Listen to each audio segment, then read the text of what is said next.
Olá, amigos e amigas aqui da TV Humana. Hoje, aqui no programa Papo na Cidade, eu tenho aqui a grande satisfação de estar com o nosso amigo aqui, Egídio Trambaioli Neto, tá? Um grande escritor e empresário aí do setor de educação, literatura e algumas coisas mais aí que ele vai contar aqui pra gente. Tudo bem aí, Egídio? Tudo bem, e contigo? Comigo aqui tá tudo bem. Então, Sempre beleza. que eu faço alguma gravação assim à distância, eu falo para as pessoas onde estamos. Eu estou em Santo André, São Paulo. E você, Gídio? Eu estou em Serquilho, é São Paulo também, fica a 150 quilômetros da capital. Ah, tá certo. Bom, Egídio, eu queria começar logo aí te perguntando, porque isso aqui não é um programa de entrevistas, eu não tenho a menor prepotência de falar que eu sou entrevistador de ninguém, mas para a gente poder começar a conversar, eu queria que você se apresentasse aí, para quem não te conhece, o que é que você faz na vida aí, efetivamente, quem é você aí, quantas obras você escreveu e tudo mais aí.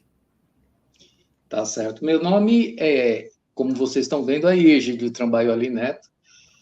Eu sou professor, né?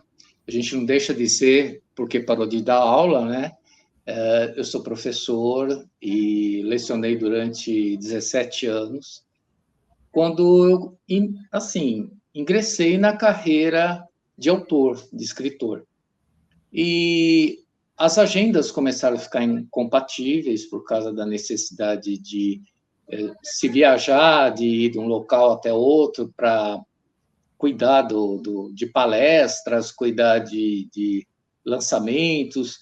E como foi um crescente, eu fui publicando uma sequência de livros, começou a atrair um pouco a atenção de algumas editoras. E eu acabei ingressando numa editora, uma grande editora, que é a FTD, nessa parte educacional, né? Porque, por ser professor, lecionar para escola pública, privada, eu tinha uma expertise que eles procuravam, que era essa experiência em sala de aula para trabalhar com livros didáticos, paradidáticos.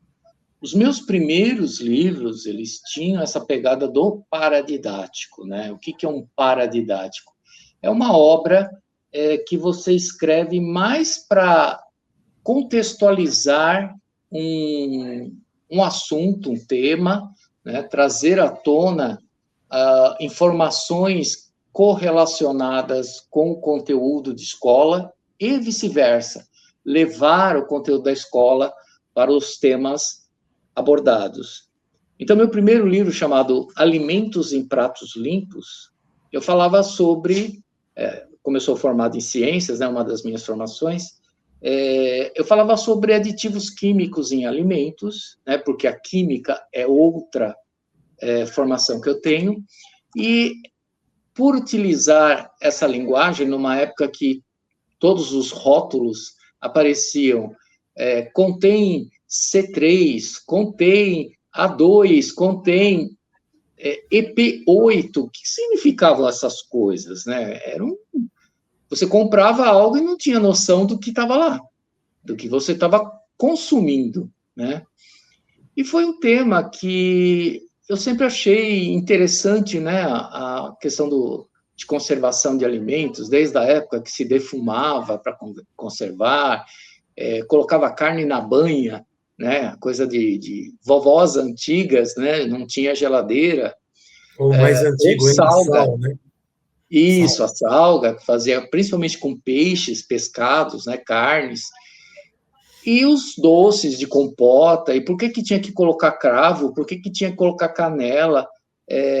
Então, assim, isso foi despertando a minha curiosidade, né, com a leitura química do processo existente, né? Por exemplo, se você corta uma maçã, ela fica escura rápido, né? Mas se você colocar o suco de limão junto, ela preserva. Por quê? Porque o ácido cítrico é um conservante e evita a oxidação da maçã. Então, essa ciência implícita sempre foi algo que me encantou. E aí eu comecei a pesquisar bastante a respeito disso, e quando cheguei no alimento industrializado, despertou curiosidade, o que significa essa sopa de letras, né? Era letrinha em número, numerais romanos, né? A indicação. Então, o C2 era o C e os dois pauzinhos lá do numeral romano. Então, era uma sopinha de letras, né? Você comprava algo, não sabia o que tinha. Aí você começa a pesquisar, você vai vendo, né? Por exemplo, os embutidos de carne. Eles têm como conservante nitrito. O nitrito, quando entra no organismo humano, ele se transforma em nitrosamina. E a nitrosamina, ela é cancerígena. Caramba. E aí deparava com outro problema. Não havia um dimensionamento explícito de quanto que tinha na composição de cada substância. Então, às vezes, o prazo de validade está na quantidade de tranqueira que você coloca ali, né? E isso daí eu fiquei muito curioso. Eu falei, mas a legislação é muito falha, a legislação tem muita brecha, muita coisa, e a indústria faz o que bem entende. E a gente está consumindo isso, né? Vem lá a maionese, por exemplo. A maionese, um dos aditivos, é o mesmo aditivo do shampoo, para dar aquela cremosidade, né? E aí você fica pensando, caramba, estamos comendo coisa de sabão, né, aqui, né, e conservante, e aquilo tudo vai criando uma bola e você começa a ter descobertas. O Mentex, lembra que a gente comia tanto na infância? Aquele dropzinho do cinema, né, que era muito comum no cinema, branquinho por fora, e vinha aquele sabor de menta lá dentro. O que era aquele recheio? Era a essência da menta, né, o extraído da menta, mas colocado em goma arábica, a cola do correio. Então, você começa a pegar essas coisas e fala, gente, estou comendo gato por lebre, né? Os iogurtes de morango, o corante deles é extraído da cochonilha carmim, que é um inseto que dá no cacto, que empesteia muitas plantas, aí mata as plantas, mas no cacto ele tem a característica de dar um vermelho tão intenso e barato, né, que acabou incorporando a nossa alimentação. Então, tudo que é morango, framboesa, que dá aquela cor vermelha, pode crer que tem cochonilha carmim, tá? Isso é usado até hoje, né? E o Mentex está até hoje aí com a cola, e você está comendo sabão na maionese e muitas coisas mais. Tudo isso eu decidi criar um projeto. Aí, na época, eu ia com os alunos no supermercado e a gente dividia, né? Eu primeiro falava com a organização do supermercado, lá, a direção, se permitia que eu fosse levar os alunos para eles fazerem uma pesquisa de aditivos químicos nos alimentos. Então, eles montavam um relatório, montavam uma lista. Aí eu dividia, um grupo ia para carne, outro derivados de leite, outro enlatados, outro doces, e cada grupo saindo no seu campo específico, né? E é bacana, isso daí era muito bacana, porque a curiosidade deles, você está aprendendo a química na prática, né? Você está aprendendo tá descobrindo no mundo, e não ficar aquele negócio de você ficar passando, olha, isso aqui é a fórmula do tiocianato de metila, tá? Muito prazer, né? Então, as questões, elas emergiam do que eles encontravam.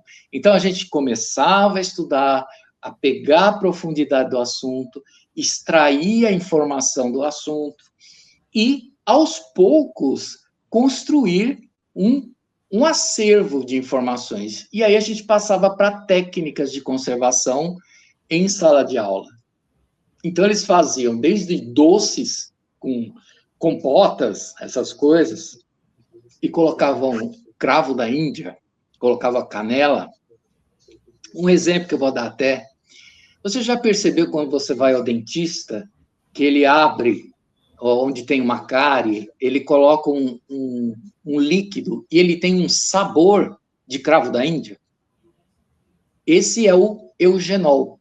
Ele é um antibactericida muito forte. Então, a tradição de se colocar isso nessas compotas, doce de abóbora, doce de mamão verde e outros mais, é porque o cravo da Índia tem essa substância chamada eugenol, que ela é extremamente protetora. A canela, ela também tem sua funcionalidade para prevenir contra fungos. Então, isso, o arroz doce, todas essas coisas, mexe quando vai comer, mexe, né? Isso quer dizer, ele vai soltando aquela substância, você vai misturando para dar mais, e tudo isso foi sendo construído, foi sendo concebido em experimentos em sala de aula, que o porquê de cada coisa, né? Aí tinha umas experiências, por exemplo, nós temos o hábito de comprar o bacalhau na Semana Santa, né? Para fazer o bacalhau, as famílias portuguesas principalmente, e ele vem salgado, e a gente tira aquele sal, tal, e ele incha. Então, o que acontece? Por que ele incha quando você tira o sal, e quando você põe o sal, aquela coisa encolhe? Então, tinha uma experiência que a gente fazia com o ovo cozido, a gente colocava o ovo cozido dentro da salmoura, mas ele parecia um maracujá passado, né? Aí o aluno, mas por quê? Aí você explicava o conceito de osmose, né? Desidratação interna pela parede da célula, tudo. E a ciência ganhava vida, ela ganhava sentido, vamos colocar dessa forma. E aí a editora atual, na época, estava querendo criar um projeto de material educativo de ciências paradidáticos. E nisso, entre as pessoas que estavam apresentando materiais lá, eu decidi também apresentar, porque um colega me falou, poxa, o teu trabalho é bem legal, vai lá, né? O Arnaldo. O Arnaldo é uma pessoa muito querida até hoje. Ele falou, vai lá, apresenta, tal. Eu apresentei e foi um dos 4 selecionados, né? Isso foi muito bacana, porque a concorrência era bem acirrada. E o meu livro foi escolhido, e o meu texto foi escolhido. E aí a gente acabou lançando em 1994, eu lembro até que foi o ano que o Senna tinha morrido, né? Faz 30 anos agora. Foi a Bienal que aconteceu logo depois desse episódio, não tão depois, mas... E foi muito bacana, porque um monte de alunos foram até o lançamento. Na época, a Bienal ainda era no Ibirapuera, né?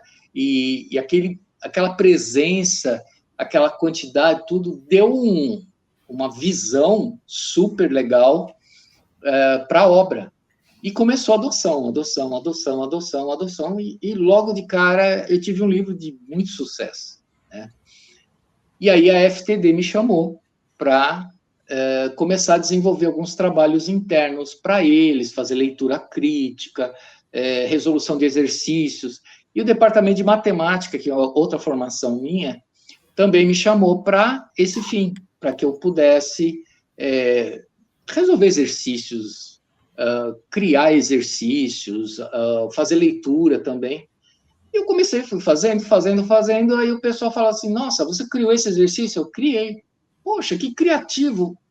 Vamos fazer o seguinte, em vez de você ficar criando só exercício, cria um projeto de um paradidático.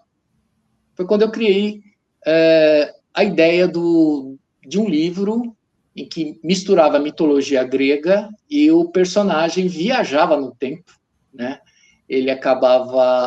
Os personagens, que eram crianças, viajavam com Cronos, o deus da mitologia grega, que é o Senhor do Tempo. E eles iam para vários lugares onde tinham enigmas, e esses enigmas necessariamente precisavam ser resolvidos com conceitos matemáticos.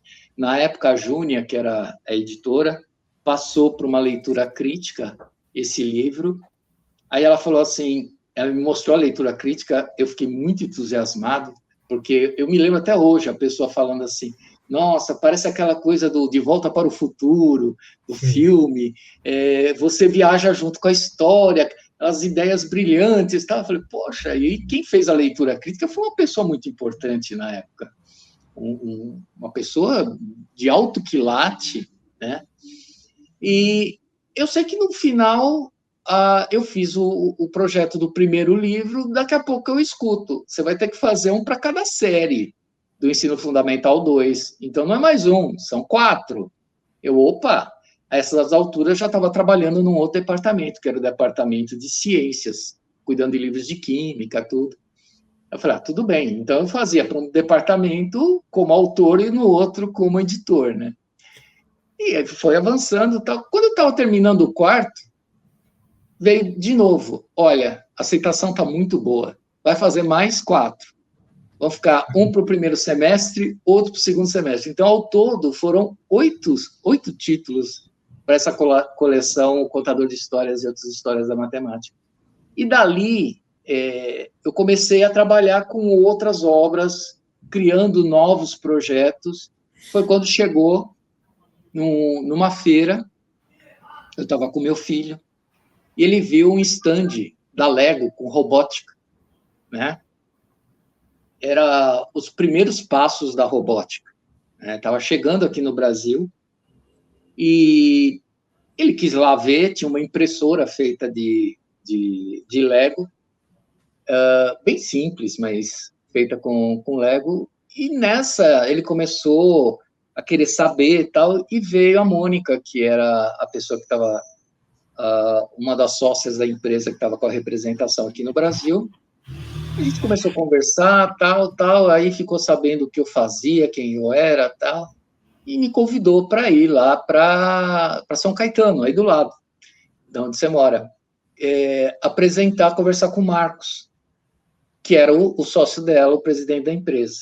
E eu fui conversar com ele e tudo, e a gente teve uma conversa muito gostosa.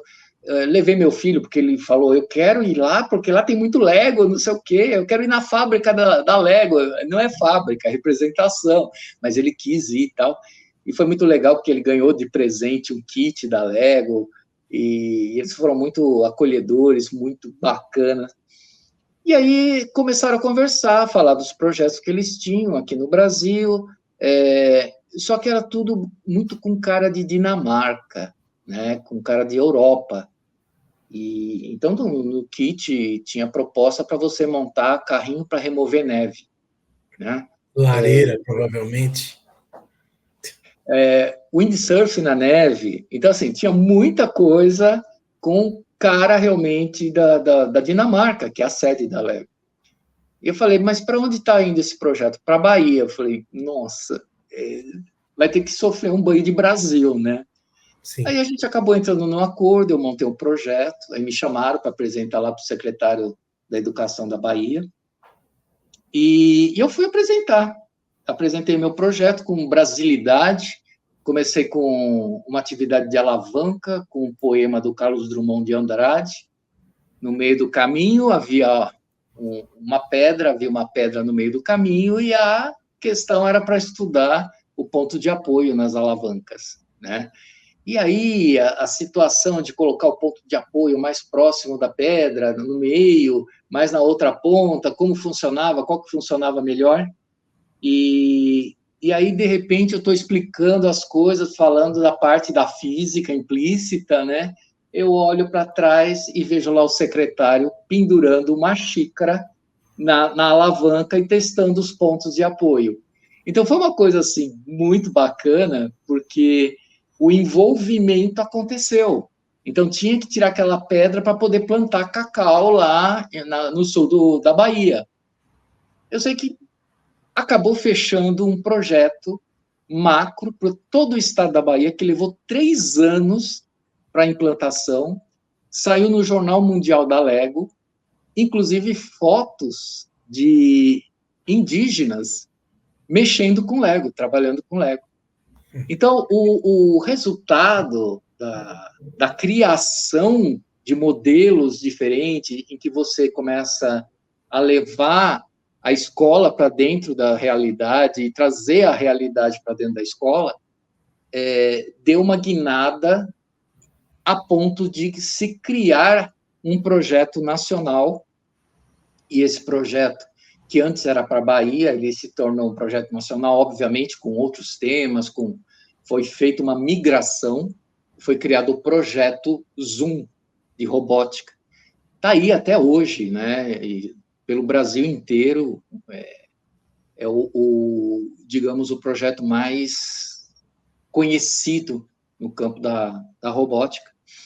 E eu sei que ganhou escala de tal forma que veio o representante da Lego aqui para o Brasil para conversar comigo.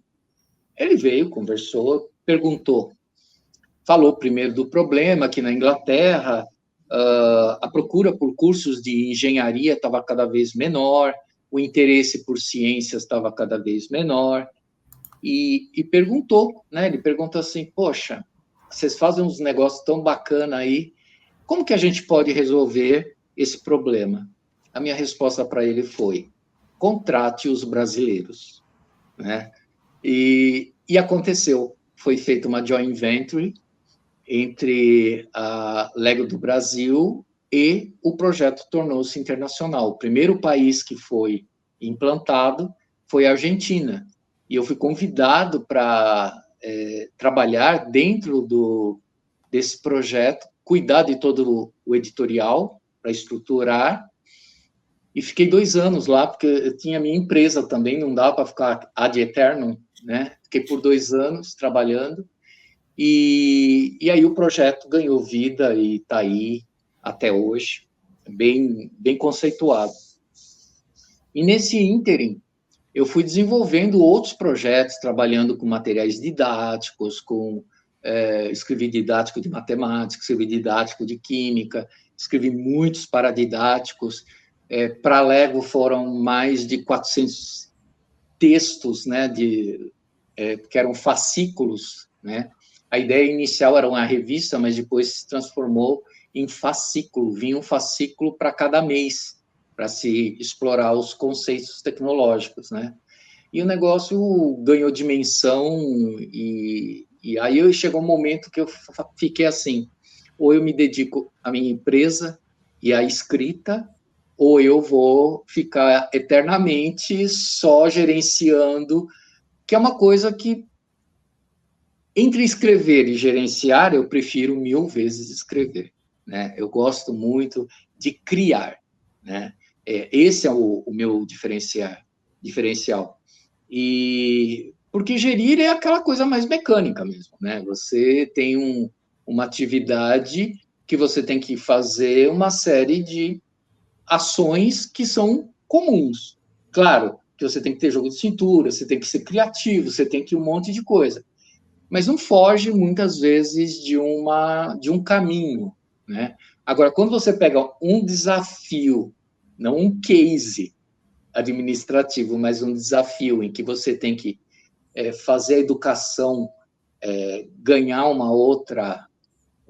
outro viés, você fazer uma abordagem de um tema com uma outra ótica, você levar a reflexões, tudo, é algo que você vai trabalhar muito mais com o intelectual do que com o operacional. Então, o meu encantamento maior é nessa parte da criatividade. E aí foi que a gente eu acabei virando meio que o MC Catra dos livros, né? Que nem o MC Catra produzia livro, eu produzia, aliás, produzia filho, eu produzia livros, né? Então, hoje eu tenho mais de 720 obras, isso eu considero, contando, né, os fascículos que eu escrevi, considerando as 16 editoras para as quais eu já escrevo ou escrevi, mas não considero o que é, por exemplo, esse material foi traduzido para, né? Eu não entro nessa contabilidade, tá? Eu não coloco nessa contabilidade. Por quê? Porque você tem realidades distintas, você tem até que adaptar, né? Eu lembro até quando foi para a Argentina, esse material da Lego, tinha uma história em quadrinhos, que no final o desfecho era: vai plantar batatas, né? E a ideia era porque estava falando sobre utilizar material para plantar batatas. Só que na Argentina essa expressão não existe, né? E aí o pessoal que estava fazendo a tradução colocou assim: vai fritar churros. Quer Que é o dizer, você está falando equivalente lá. sobre trator e de repente chega a fritar churros. Não tinha nada a ver, né? Então não tinha aquela pegada. Então você é obrigado a recriar a tudo, mas eu não estou colocando isso nessa conta, entendeu? A mesma coisa quando a gente fez um projeto para o Chile de bullying. Fui eu e a minha filha, Juliana. A gente escreveu esse material, aí eu fui lá para o Chile, dar um monte de entrevista lá para o pessoal. E a realidade do Brasil é totalmente diferente. Existe uma coisa, por exemplo, o racismo aqui no Brasil, ele é muito forte com o negro. Lá no Chile é muito forte com o indígena, o andino, o indígena andino. A população negra é muito pequena lá. Embora um dos casos que tenha motivado o Ministério da Educação de lá a procurar o nosso trabalho era o caso de uma menina, eu acho que ela era do Haiti, que foi lá para o Chile e praticou suicídio por causa de bullying, né? É até importante deixar claro que racismo não é bullying, mas é arma para a prática do bullying, entendeu? Então, é bem diferente. Você pode usar o racismo para praticar o bullying. Então, essa realidade requer que você tenha um estudo da realidade daquele país para poder fazer a adaptação do material e o material se acomodar ali perfeitamente. Caso contrário, fica aquela coisa muito utópica, cai no windsurf na neve e o carrinho para remover a neve. Você está falando de uma realidade que não é a sua, né? Então, é importante demais. E nesse meio tempo, eu não coloquei nessa contabilidade essa quantidade de materiais adaptados para outros idiomas. Mas Tá? se fosse Embora, colocar, passaria de quantos aí, números aí? eu acho que já estaria por volta de uns 900, por aí, 900 trabalhos, né? E você Porque falou que tem uma empresa. Do que é a sua empresa? a minha empresa é uma editora, editora Uirapuru. Ah, Certo. mas você publica, então, na tua editora? Por isso que você tem tantas coisas publicadas? Como eu Não, falei. eu não penso isso, mas é bom deixar Não, claro. o você genérico, você genérico. Sim. Desculpa eu falar com as mãos, porque eu sou descendente de italiano, dá para ver pelo nome, né? Mas eu também sou espanhol, daqui a pouco eu começo a fazer assim também. Daqui a pouco a gente está espantando mosca, né? É isso aí. Então, eu costumo falar, porque pessoas às vezes falam assim: ah, mas você tem tantos livros, por que você tem editora? Tá, eu publico pela minha editora também. Às vezes eu tenho alguma ideia, eu quero garantir para minha empresa, né? Aquela ideia super legal, né? Mas você, Mas, como eu falei, oi? a editora, ela tem uma linha ou ela publica livros aí dos mais variados Não, ela assuntos? tem uma linha. Só para concluir o outro raciocínio, como eu disse anteriormente, eu publico por 16 editoras. Estou indo para a 17ª agora, tem uma outra editora aqui que me chamou para desenvolver um projeto para eles, tá? Mas eu tenho uma parte, não é a maior parte na minha editora.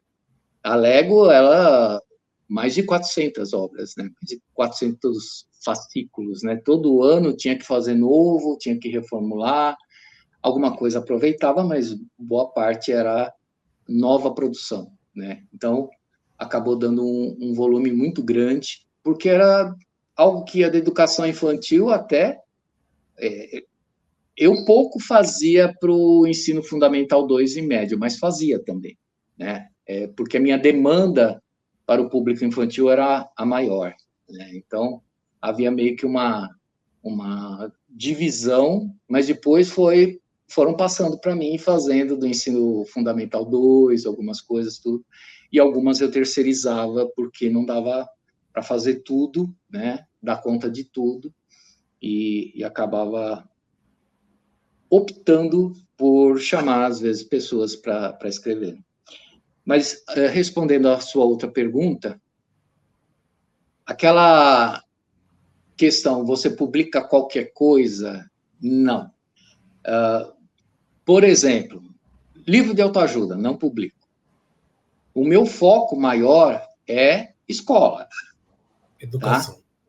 Educação. Embora eu tenha algumas coisas de livraria. Eu mesmo escrevo algumas coisas para a livraria, para o mercado literário adulto, infanto-juvenil, aquele povo que já saiu da escola, né? Livros que não são especificamente para usar no conceito curricular. Não tem como você pegar uma literatura com 400 páginas para o professor trabalhar na sala de aula, ele já tem o didático. Então, isso normalmente é uma coisa que vai para a biblioteca, que vai para livrarias. Então, são obras com pegadas diferentes. Embora haja muitas escolas que acabam adquirindo esses livros, né? Muitas, às vezes, prefeituras que compram os livros para dar para os alunos lerem em casa, né? O que é legal, né? O que é uma coisa bem bacana. O investimento em educação sempre é uma coisa bem-vinda, né? Às vezes a gente brinca, né? A gente vê, fala de investimento em educação, aí você pergunta, o que vocês fizeram? Nós compramos lixeiras recicláveis novas, né? Tá, é importante, mas aí, será que isso é uma coisa com foco na educação, né? Então, assim, você colocou dentro da escola, o professor vai trabalhar, tal, mas eu acho que o foco maior seria você investir na educação, algo assim, investir no conhecimento, né? E não em algo estático que está lá.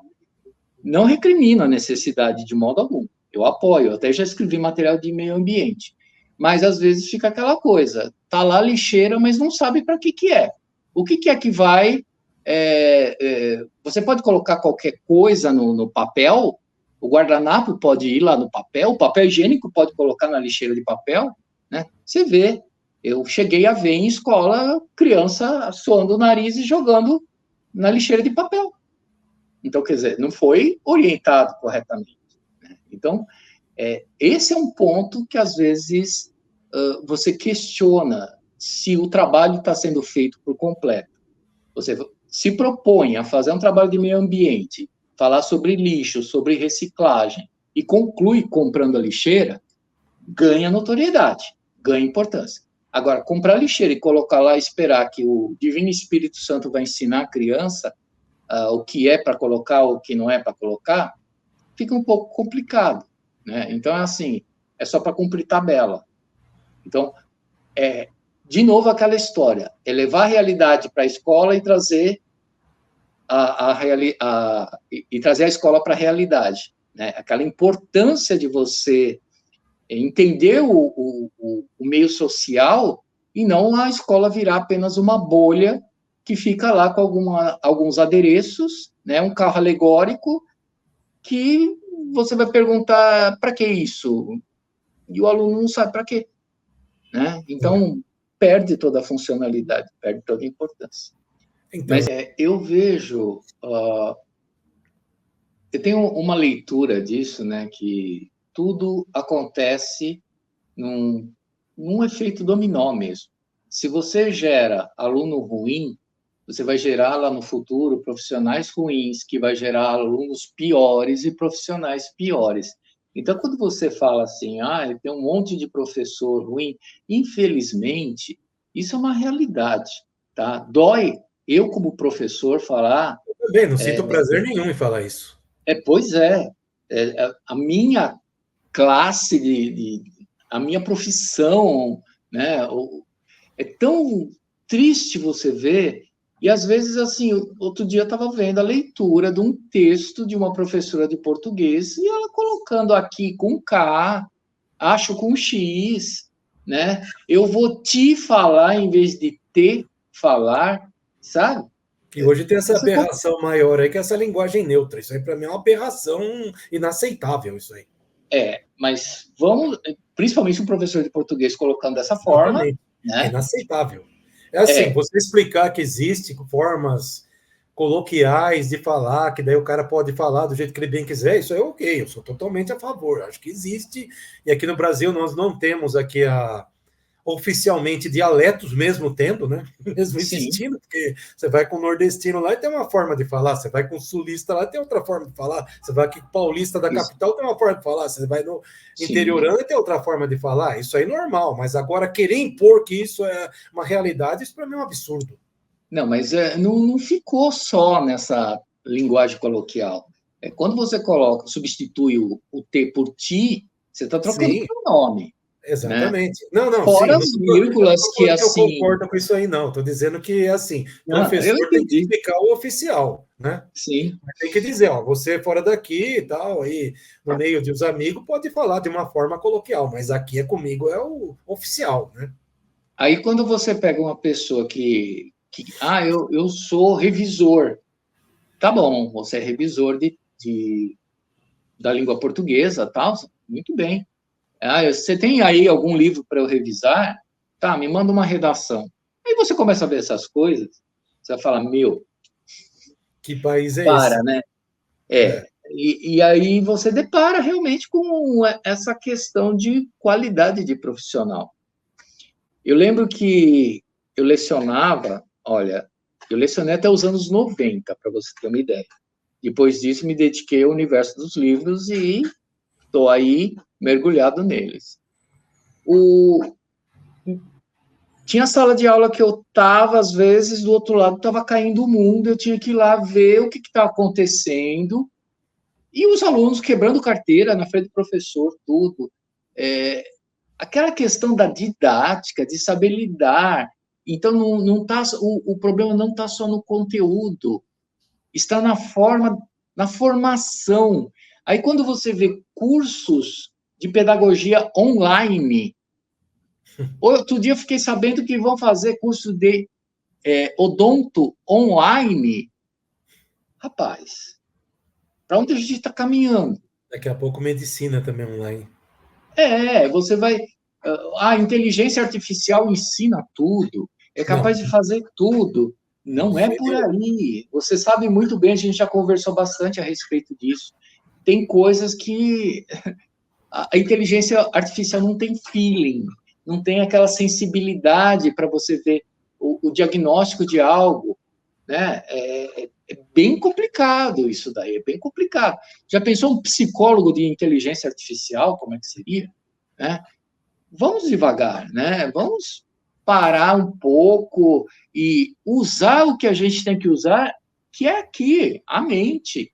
A qualidade profissional não está só no conhecimento de conteúdo, é saber executar, não é virar um professor e deixar o aluno quebrando a sala de aula porque não tem liderança, não tem empatia, não tem uma série de coisas que são necessárias. Eu entrava na sala de aula, o exemplo que eu vou dar, uma escola pública do lado de uma favela, que eu era efetivo. Escolhi aquela escola. Eu não quis a escola lá, que era conceituada, que era mais não sei o quê. Eu quis pegar o desafio. Eu gosto muito dessa questão de pegar o desafio e acho que é uma coisa até pessoal, provar que eu consigo fazer, que eu consigo dar o melhor, que eu tenho sempre uma coisa que está me desafiando, é de onde vem a criatividade, é você enfrentar desafios e buscar soluções.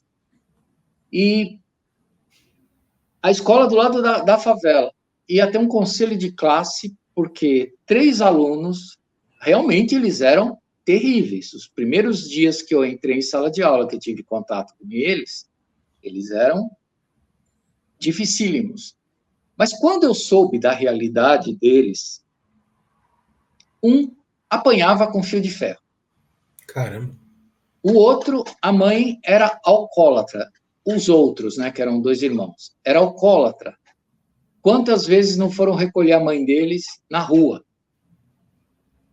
E aí ele chega na sala de aula, ele traz toda essa bagagem externa, eles se unem, porque eles são os excluídos, eles são os demônios. Tinha professor que chegava e falava assim, essa classe, até era uma professora que falava assim, essa classe é um inferno, só tem demônio, e não sei o quê, e ficava com aquele discurso assim.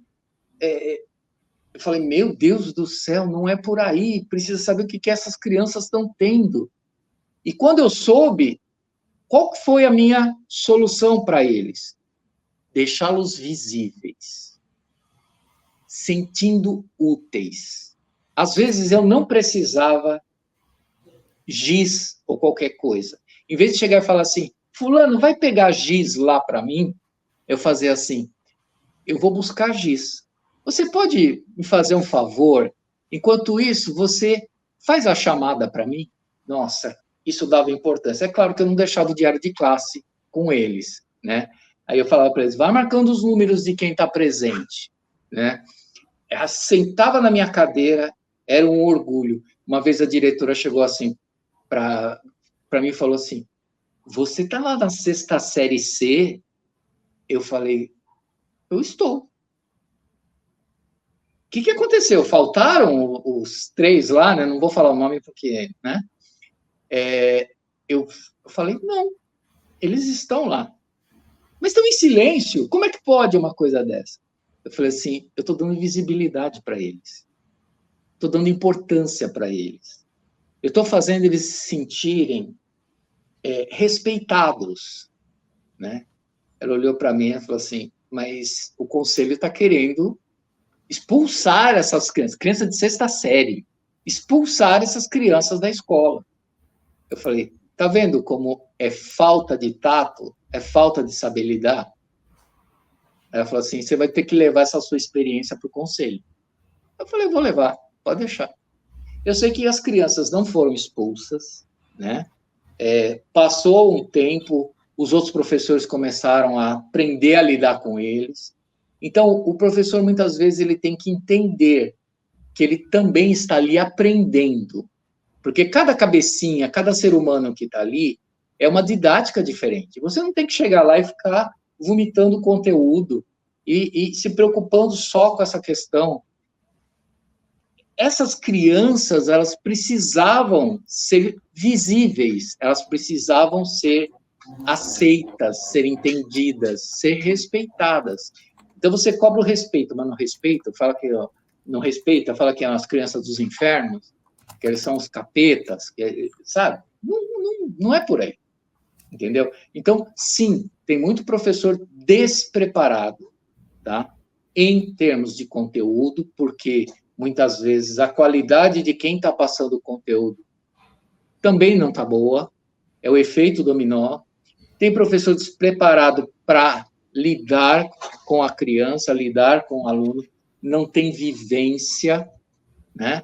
E aí já cai de paraquedas uma escola que ninguém quer dar aula, porque é periferia, então ele vai dar aula do jeito que ele acha que tem que dar aula.